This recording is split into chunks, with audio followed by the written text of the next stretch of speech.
Hello everyone, आज हम बात करेंगे the legend of Lolan dead army movie की। सो गाइस, वीडियो को स्टार्ट करने से पहले अगर आप लोग चैनल को सब्सक्राइब करना चाहते हो तो चैनल को सब्सक्राइब कर दें। कहानी की स्टार्टिंग में हमें कुछ लोगों को दिखाते हैं जो कि लॉलान से थे। वो गॉड से मिला हुआ एक मिरर ढूंढ रहे थे क्योंकि उनकी सिटी में बहुत सारी परेशानियां चल रही थी। कुछ लोग उनका पीछा भी कर रहे थे। वो लोग उनसे भागने लगते हैं, जिसके बाद हमें कई हजार साल बाद का सीन दिखाया जाता है जहाँ कुछ लोग उसी लॉलान सिटी के ऊपर खोज कर रहे होते हैं जहाँ वू नाम का लड़का होता है। उसे कुछ मिलता है जिसे वो अपने प्रोफेसर के पास लेकर आता है। तो जैक नाम का आदमी वो चीज प्रोफेसर के हाथ से छीन लेता है, लेकिन वो उसे वापस छीन लेता है और कहता है ये लॉलान का है, मतलब ये हमारा है। तो जैक हंसकर उन्हें बेवकूफ कहता है और वहाँ से चला जाता है। तभी वहाँ पर प्रोफेसर की बेटी लूना और जाओ भी आ जाते हैं। उसके बाद में हमें बताया जाता है कि सन 1895 में सूडान के खोजकारों को लॉलान के खंडर मिले थे। तो वो लोग काफी चीजें यूरोप ले गए थे। तो काफी देशों ने लॉलान पर अपने पैर जमाने की कोशिश की,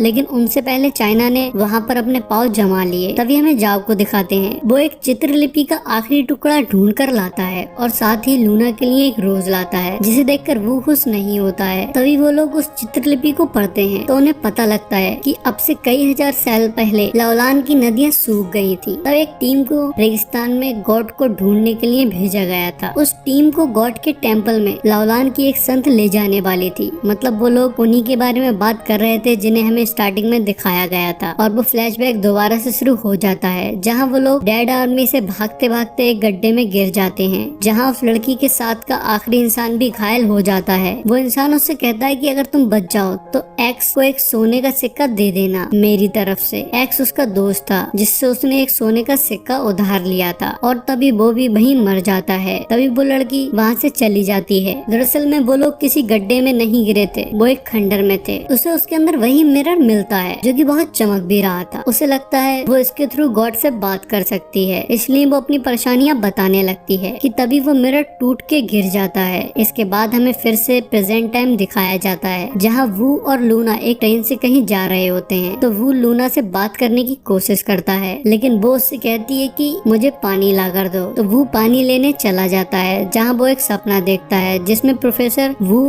और लूना को उस मिरर को लेकर वहाँ से भेज रहे थे। वो चाहते थे इसे कहीं महफूज जगह पर रख दिया जाए जिससे जैक इसे हासिल ना कर सके। ये वैसा ही मिरर था जो हमें उस लड़की के पास में दिखाया गया था, लेकिन ये बिल्कुल साबुत मिरर था, ये टूटा हुआ नहीं था। तो लूना अपने डैड से कहती है आप जाओ को क्यों नहीं भेज रहे हो। तो प्रोफेसर कहते हैं वो बहुत अच्छा खोजकार है, वो तुम्हारे साथ नहीं जा सकता, वो यहीं रहकर खोज करता रहेगा जिससे उसे इस साल का बेस्ट रिसर्चर अवार्ड मिल जाए। इसके बाद उसका सपना खत्म हो जाता है। तो हम देखते हैं कि दूर से जैक उस ट्रेन को देख रहा होता है। इसके बाद में हमें ट्रेन के अंदर का सीन दिखाया जाता है जहाँ वू और लूना पे कुछ लोगों ने अटैक कर दिया होता है। वू उनसे मिरर बचाकर किसी तरह से वहाँ से भागता है और एक डिब्बे में पहुँच जाता है जहाँ बहुत सारे सोल्जर थे। वो लोग उन लोगों को ट्रेन से बाहर फेंक देते हैं जो वू से मिरर छीन रहे थे। तभी लूना उस बैग को खोलती है जिसमें मिरर था। वो देखती है मिरर टूट गया होता है। जब ये बात प्रोफेसर को पता लगती है तो वो सारे के सारे लोग बहुत परेशान हो जाते हैं और इसका दोष सिर्फ वू को देते हैं। लूना भी उससे बात नहीं करती है। तो वू उससे जोड़ने का कोई तरीका ढूंढने लगता है, लेकिन उसे कोई भी तरीका नहीं मिलता है। तो वो वहीं सो जाता है। इसके बाद हमें फिर से उसी लड़की को दिखाते हैं। वो वहाँ बैठी हुई रो रही होती है और कह रही होती है कि गॉड आप मेरे साथ ऐसा क्यों कर रहे हैं। उसकी सारी उम्मीदें खत्म हो गई होती हैं। उसको लग रहा होता है कि अब वो सब लोग मर जाएंगे कि अचानक से उसके मिरर जादुई तरीके से टूटने लगता है। इधर वू के पास पहला मिरर में भी वैसा ही हो रहा होता है। तभी एकदम से उसमें एक धमाका होता है जिससे वो गिर जाता है। उसके बाद उसे किसी की आवाज आ रही होती है जो कि कह रही होती है गॉड। वो डर जाता है। तभी उसे पता लगता है कि आवाज मिरर के अंदर से आ रही है। इधर उस लड़की को लग रहा होता है कि वो मिरर के थ्रू गॉड से बात कर रही है और वो उसके पीछे बनी हुई चित्रलिपि से पहचान लेता है कि वो लॉलान राज्य से है। वो कुछ पुरानी रिसर्च देखता है जिससे उसे पता लगता है उस टाइम हेवन के कुछ लोगों ने ये मिरर लॉलान को दिया था। वो एक जहाज से वहाँ आए थे। दरअसल में उस टाइम पे वो लोग उन्हें एंजल कहते थे, लेकिन वू के टाइम में वो जान चुके थे कि वो एलियन थे। लॉलान जिन्हें गॉड मानता था वो असल में एलियन थे और वो लड़की तो वू को ही गॉड समझ रही थी। वो अपना नाम यमन बताती है और उसे अपने राज्य की एक मोहर देती है। दरअसल में वो मिरर अपने पास्ट वाली फॉर्म को अपने प्रेजेंट की फॉर्म से जोड़ता था, जिससे वो यमन से बात कर पा रहा था और उसे कुछ भी ले भी सकता था और उसे कुछ भी दे भी सकता था। तभी वो देखता है कि यमन को चक्कर आ रहे हैं, तो वो उसे पूछता है क्या हुआ। वो बताती है उसने कई दिनों से कुछ भी नहीं खाया है। तो वो उसे ब्रेड ला कर देता है, जो कि उसे काफी पसंद आती है क्योंकि उसके लिए एक नई चीज थी।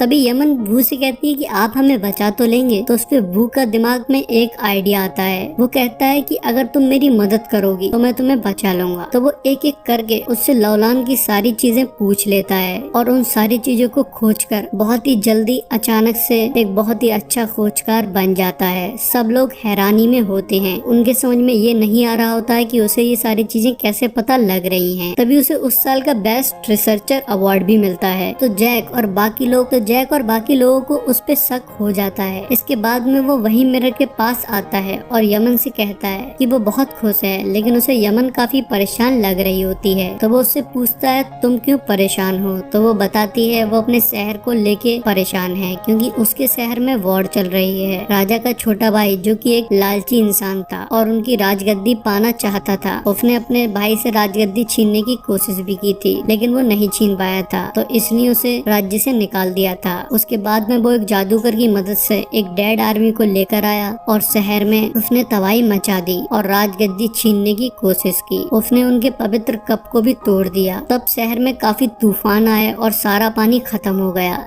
जिसके बाद वो कहती है कि क्या आप हमें उस कप को ना बचा पाने का पनिशमेंट दे रहे हैं। साथ ही वो पूछती है कि आप हमें बचाएंगे। तो वो कहता है कि कब तुम्हारे शहर के वाटर लेवल को बनाकर रखा था। तभी यमन बताती है कि राजा ने मरते टाइम हम लोगों को ये मिरर ढूंढने भेजा था और कहा था कि एक भविष्यवाणी है कि उस मिरर के थ्रू गॉड हमारी मदद करेंगे। तो वो कहता है हमें उन एलियंस का शिप ढूंढना होगा, वहाँ से तुम्हें मदद मिल सकती है। वो देखता है कि यमन की तबीयत खराब होती है, तो वो उसे कुछ टैबलेट खिलाता है और उसे एक कोड देता है जिससे उसे ठंड ना लगे। ये सारी चीजें लूना देख लेती है। इसके बाद में हमें जैक को दिखाते हैं। उसके पास में जाओ होता है। उसने जैक से हाथ मिला लिया था क्योंकि वो से बहुत जल रहा था। जैक के आदमी लूना को उठा ले आते हैं। तो जाओ उससे कहता है इसे क्यों ले आए। तो वो बताता है ये जानती है कि वू का क्या राज है। जैक जाओ को एक चित्रलिपि भी दिखाता है जो कि लौलान की थी। उन लोगों को उससे एलियन के शिप के बारे में पता चलता है। उस चित्रलिपि में उस शिप की जगह उसे मकबरा या फिर शिप बोला गया होता है। उन्हें उसकी लोकेशन भी उसी चित्रलिपि के थ्रू मिल जाती है। तभी हमें वू को दिखाते हैं। वो रात में सो जाता है। जब अगले दिन वो उठता है तो जैक के वही आदमी जिन्होंने उस पे ट्रेन में हमला किया था वो फिर से वू पर हमला कर देते हैं और मिरर को छीनने की कोशिश करते हैं। तो वो मिरर लेकर वहाँ से भागने लगता है और यमन से कहता है तुम कुछ मत बोलना। वो वहाँ से मिरर को लेकर भाग ही रहा होता है, लेकिन जैक के लोग उसे पकड़ लेते हैं। इधर यमन के पास में राजा का भाई तूकी के लोग भी आ गए होते हैं। उसे पकड़कर तूकी के पास ले जाते हैं। तभी उन दोनों के मिरर का पोर्टल बंद हो जाता है। तूकी यमन के साथ एंजल के मकबरे की ओर चल देता है। वो अब एंजल्स पे भी राज करना चाहता था। उसे वहाँ की लोकेशन पता थी और इधर जैक भी वू को वहीं लेकर जा रहा होता है। जैक वहाँ जाकर मिरर के थ्रू डेड आर्मी को वापस लाना चाहता था और दुनिया पे राज करना चाहता था। यमन को जो सिपाही पकड़कर ले जा रहे होते हैं उनमें से एक सिपाही यमन से कहता है कि हम आपकी बहुत इज्जत करते हैं। तख्त पलट होने की वजह से हमें मजबूरी में तुर्की की सेना में भर्ती होना पड़ा, नहीं तो हम सारे लोग मारे जाते। इसीलिए हम मजबूर हैं, हम कुछ नहीं कर सकते हैं। लेकिन अगर आपकी कोई आखिरी इच्छा हो तो बता दो। तो वो कहती है कि मैं अपने एक साथी की आखिरी इच्छा पूरी नहीं कर पाई। वो अपने दोस्त एक्स को एक कॉइन लौटाना चाहता था। तो वो सिपाही कहता है कि मैं ही एक्स हूँ। इसके बाद में वो लोग वहाँ पहुँच जाते हैं। उस टाइम पर वू और जैक भी वहाँ पहुँच जाते हैं। तभी उन्हें मिरर में कुछ होता हुआ नजर आता है जिससे वो दोनों टाइम के लोग जमीन में धंस जाते हैं और एलियन के शिप में पहुँच जाते हैं, जहाँ यमन और वू अपने अपने टाइम में वहाँ के सेंटर पे चढ़कर वो मिरर लगाते हैं। वहाँ की टेक्नोलॉजी काफी खतरनाक होती है। दोनों के ही टाइम में कॉइन ऊपर हवा में आ जाता है और उन दोनों के टाइम में उनके मिरर पर उस कॉइन को फिक्स करने की जगह थी, तो वो दोनों उस मिरर को उस कॉइन पे लगा देते हैं जिससे उन दोनों का टाइम आपस में जुड़ जाता है और एक पोर्टल खुल जाता है। यमन और वो दोनों एक दूसरे से बात कर पाते हैं। वहाँ वो यमन से कहता है अब तुम्हारे यहाँ पर सब ठीक हो जाएगा, तुम वापस चली जाना, ये सारी चीजें एक लकड़ी पर लिख देना। तभी यमन वहाँ से हट जाती है और जैक वू के हाथ पे शूट कर देता है। उसके बाद में वहाँ तुकी और उसके लोग भी आ जाते हैं। यमन वहाँ से एक्स के साथ में निकल जाती है, लूलान सिटी के लिए चली जाती है और वू को लूना उठाकर वहाँ से जाने लगती है। तभी तुकी कहता है ये हमारे गॉड हैं। फिर वो उनमें से एक आदमी को अपने भाले से मार देता है, जिसके बाद में उनमें फाइट फाइट होने लगती है और वो सारे लोग वहीं एक दूसरे से लड़ते हुए मर जाते हैं, जिससे लौलान सिटी भी फ्री हो जाती है। इसके बाद में हमें एक सीन दिखाया जाता है जहाँ वू